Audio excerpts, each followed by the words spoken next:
with me how great is our God, and all will sing how great is our God. How great is our God.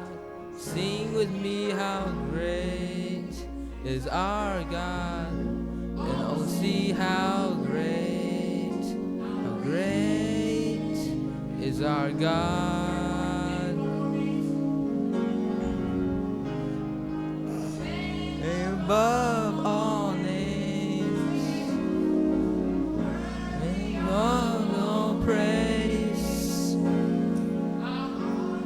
sing how great is our God. Name above all names, love our praise. Heart will sing how great is our God. Great is our God. Sing with me how great is our God. And all will sing how great is our God.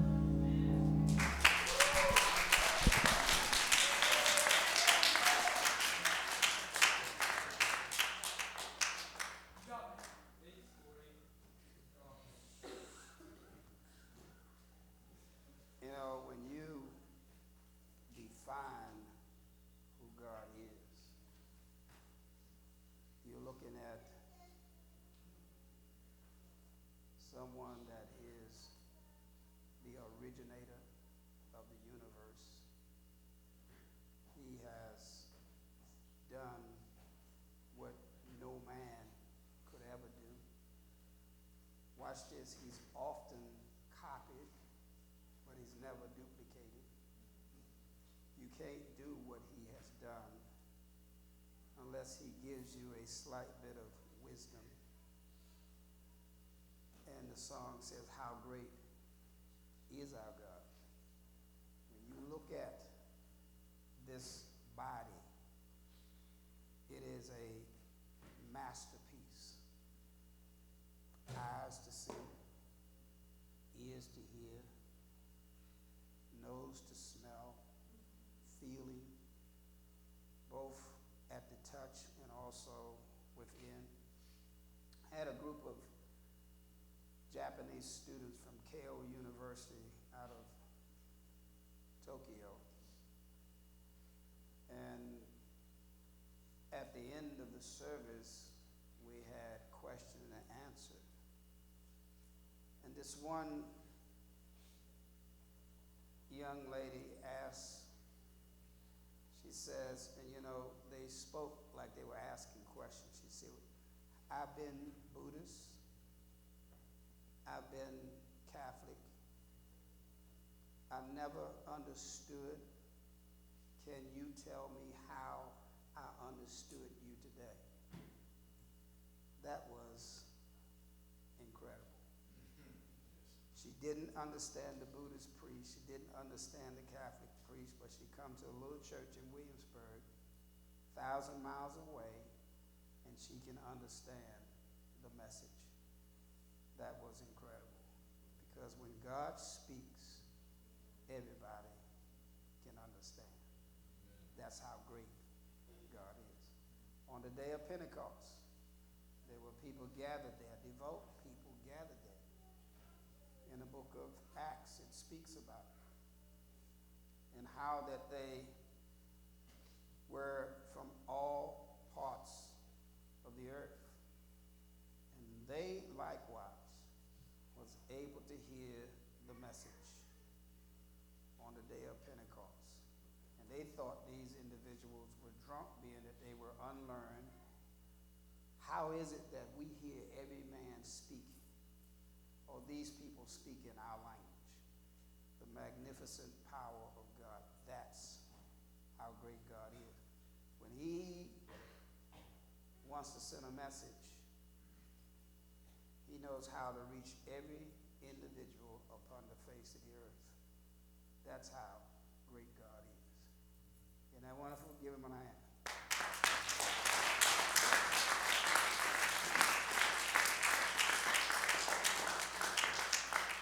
Now let's talk a little bit more about the founder of our church organization, Life of Solomon Shaw.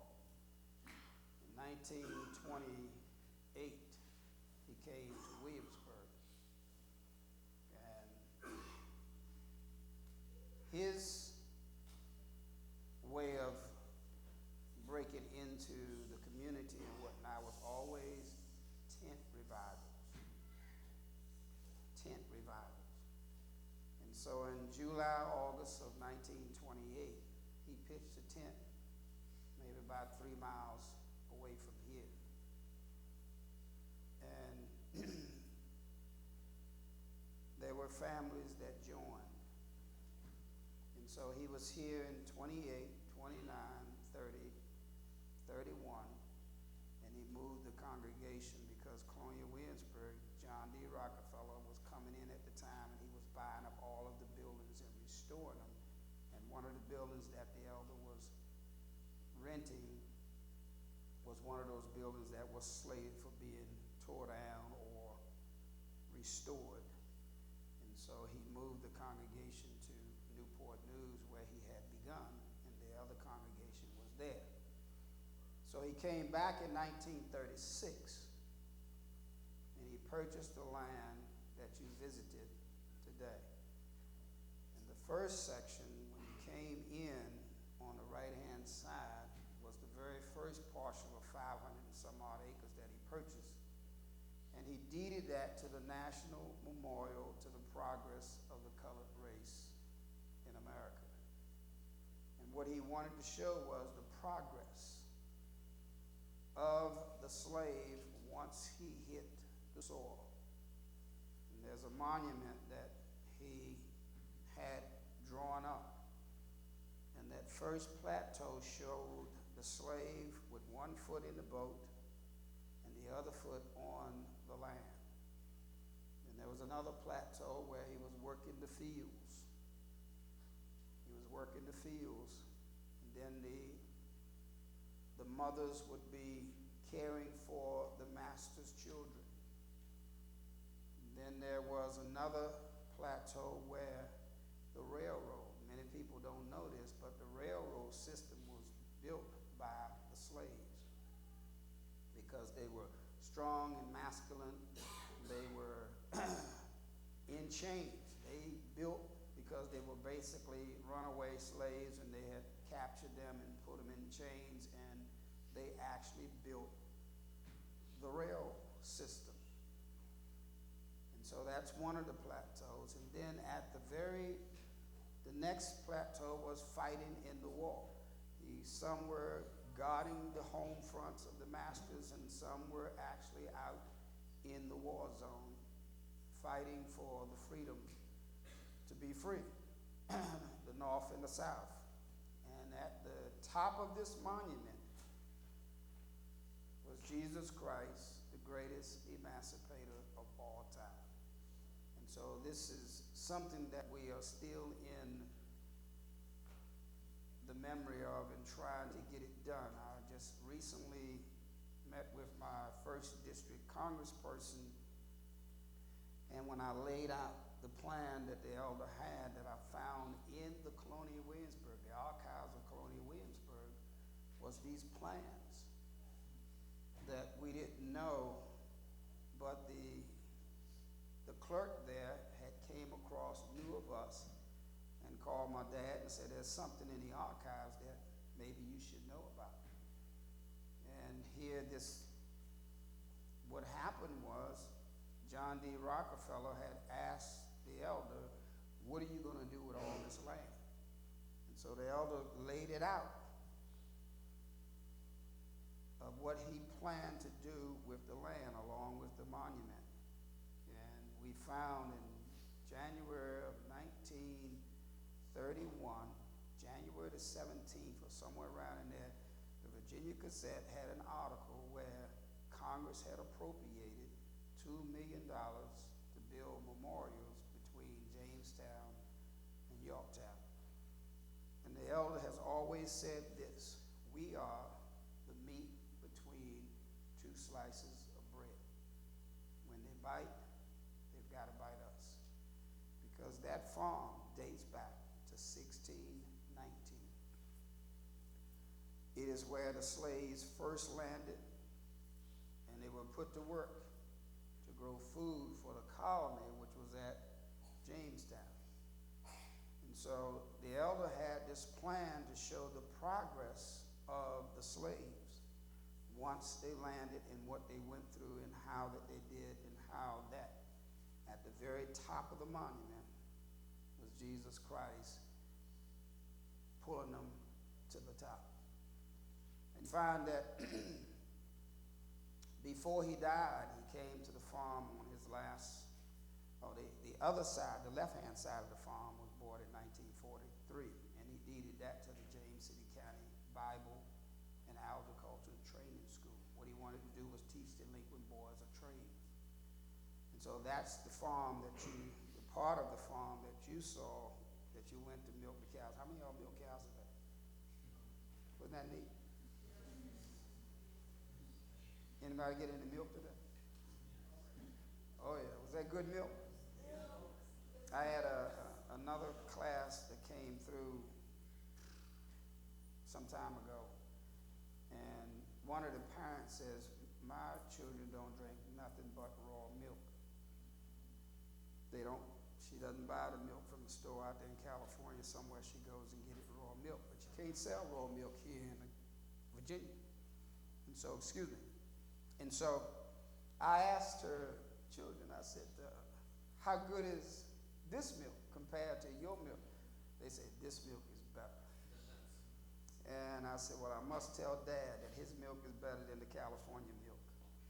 And so we put a lot of love into it. We don't put any chemicals or anything of this nature. We all use just the natural growing, and we use cow manure to fertilize the fields and things of this nature. And so in 1943, he purchased that side. Now, before he died, he came to my father and he said, Okie, I want you to make me a promise. And Dad said, well, Elder, what is it? He said, now don't say that you're going to do it and don't do it. He said, well, I've always done everything you've asked me to do. He said, I want you to keep these cows on the farm. He said, because America's going to suffer another depression that's going to be 10 times worse than 1929. So there's going to be plenty of money, but no food. Plenty of money and no food. 10 times worse than 1929. It's beginning to take place today. Food is becoming to be an afterthought. Farms are growing new crop today. Can anybody tell me what that new crop is? Corn? Nope. Nope. Nope. A what? Tobacco? Nope. You know, yes. Nope. Here's what farms is growing today. Listen. Here's what farms are growing today. Condominiums, shopping centers, golf courses. You can't eat that. The younger folks don't want to farm, so what they're doing is they're selling the land off to developers. And so you can see where there used to be farms. When Dad came here in 1942, there was over 100 dairy farms in James City County alone. And guess what? We're the last existing dairy farm in James City County. And And what does a dairy farm produce? Milk. Now here's what he said. There's going to be another depression. It's going to be 10 times worse than 1929. There's going to be plenty of money in the food.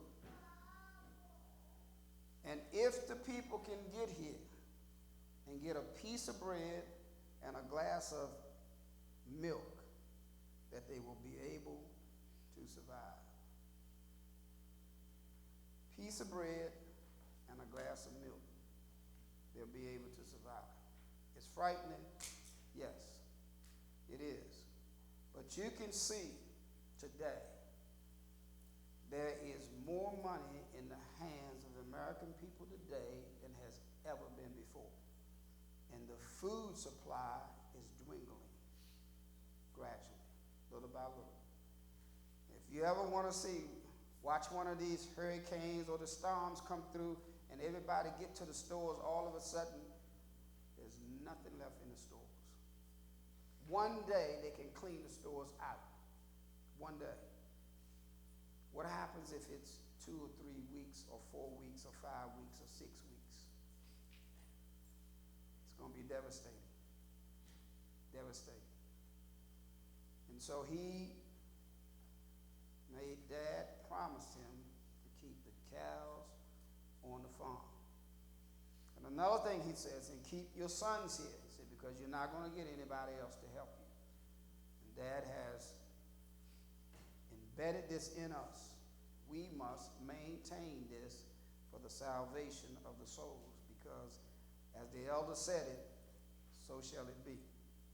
And so we are, based upon what we've seen, we are the last existing dairy farm. Now, 1619, this farm started off as being salvation for the colony, which was right across the river at Jamestown. For some reason or another, they couldn't grow food over there. And so on this side, they were growing the food and then put it in a boat and take it across to the colony. So it's the oldest food-bearing land in America established under the English establishment. All right? Any questions? Something to think about. So we want you to keep in mind that milk, and they're discovering that milk is more important nowadays than some of the other stuff that they've been drinking. It's natural. And so my thought has been, people get crazy. They get hungry, and the first thing they want to do is shoot the cow. And I'm going to say, whoa, wait a minute. If you keep the cow, you can get milk every day. If you shoot the cow and eat the cow, after you birth, it's all gone. So keep the cow for the milk, because in that milk, every baby wants milk, because there's life in that milk. Now, here's something else to think about. Milk, realistically, the reason why it has so much life in it is because it's blood, realistically. And don't get frightened by that, because God has a magnificent way of doing things. A cow has 4 stomachs. And through the process of your grain and food that she eats and the grass and whatnot, it goes through these different stomachs, and it begins to change and formulate, and it becomes milk. That's why there's so much life in it. Somewhere along the line, the blood turns into milk, and she's producing this. Same thing with mothers and they breastfeeding. You notice how mothers are going back breastfeeding nowadays? It's a big thing. Mothers are going back to breastfeeding their children. Not only with the fact that it's cheaper, it's better. And you see a lot of things happen to the kids. We have this joke, the kids start acting up and they're doing things, this and that and the other thing. The first thing they say, it's in the Similac. That's the reason why they acting the way they acting. It's in the Similac. But when they got that naturally born mother's milk, amen, things tend to shape out a whole lot better. So this is basically what we as a Church of God is all about. The life of Solomon is short. Oh, another thing. I went to the internet and I found him in the Truman Library. And so I wrote the Truman Library, or I called the Truman Library, and I said, well, any correspondence between the late Truman and life of Solomon Shaw? And they said, yes, there is some correspondence between the two of them. I said, well, do you mind if I acquire these? They say for a price. Remember, it's all about the dollar. For a price, we can get you. Okay, so I gave my credit card, and about 2 weeks later, this big envelope came. 80-some pieces of documents of correspondence between Truman and Eisenhower. Truman and Life of Solomon Shaw. One letter realistically caught my attention, and that was a letter addressed to Eisenhower, who was the president of Columbia University at the time.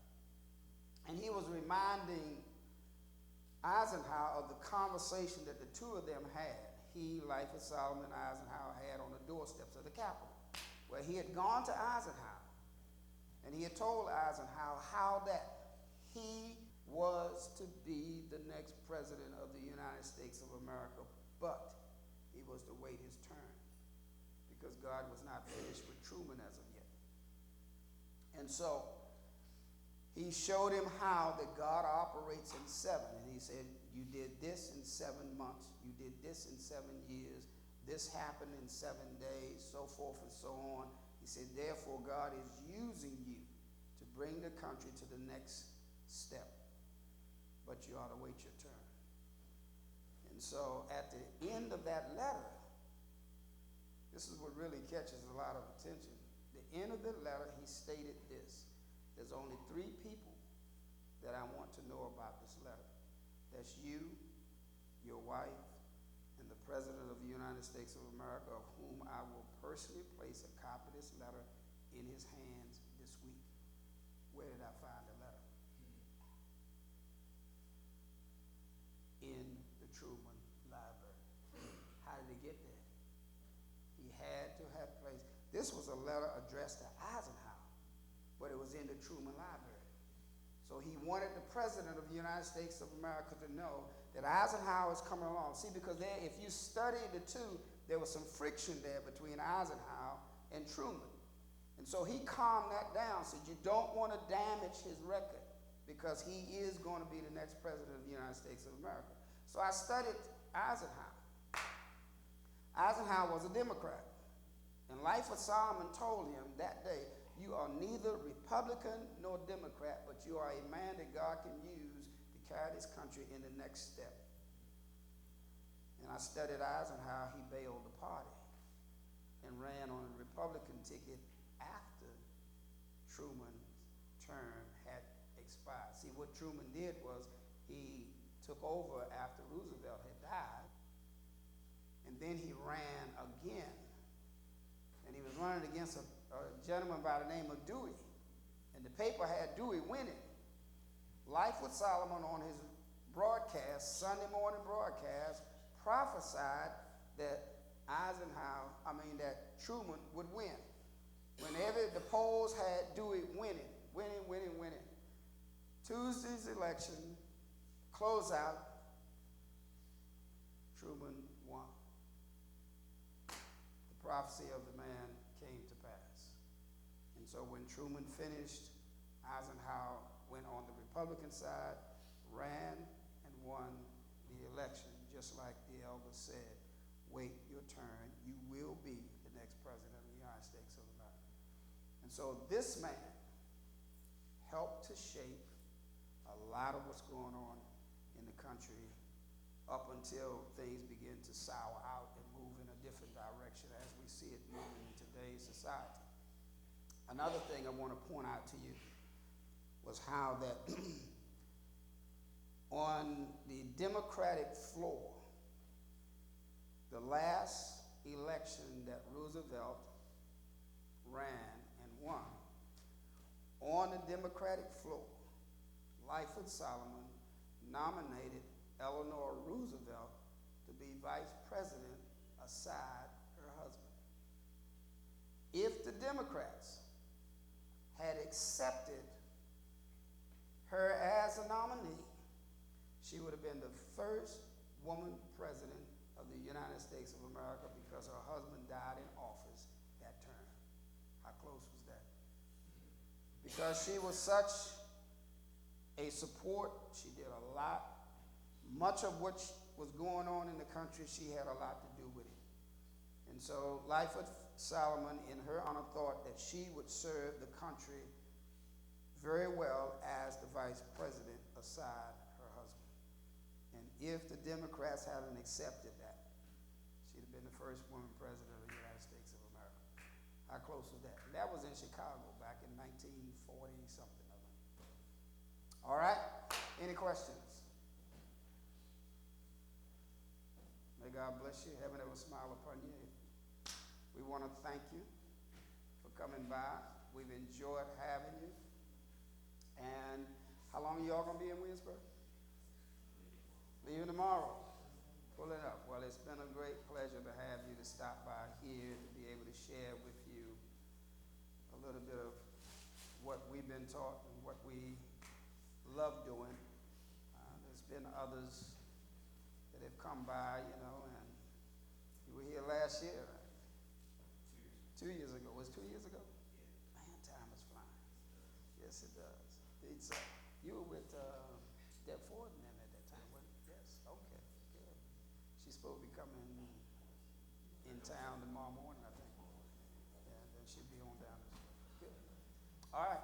We have some a little gift for you all, a little token of our love. Amen. So don't forget to get your little bag at the door. They got it set up for you there out there. All right? No questions? We'll close out with a song. Let's stand.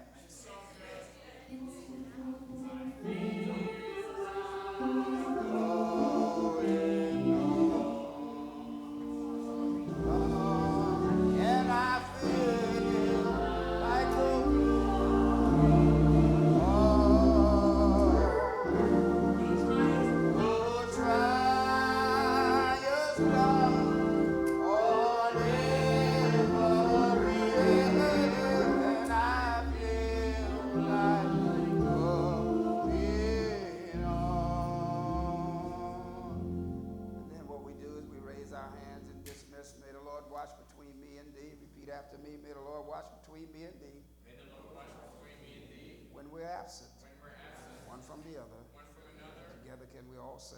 Amen. God bless you. Indeed so. God bless you. God bless you. You're welcome. You're welcome. Don't forget your. God bless you. God bless you. Indeed so. Indeed so. Indeed so. God bless you, son. Indeed, sir. Good. Thank you. God bless you.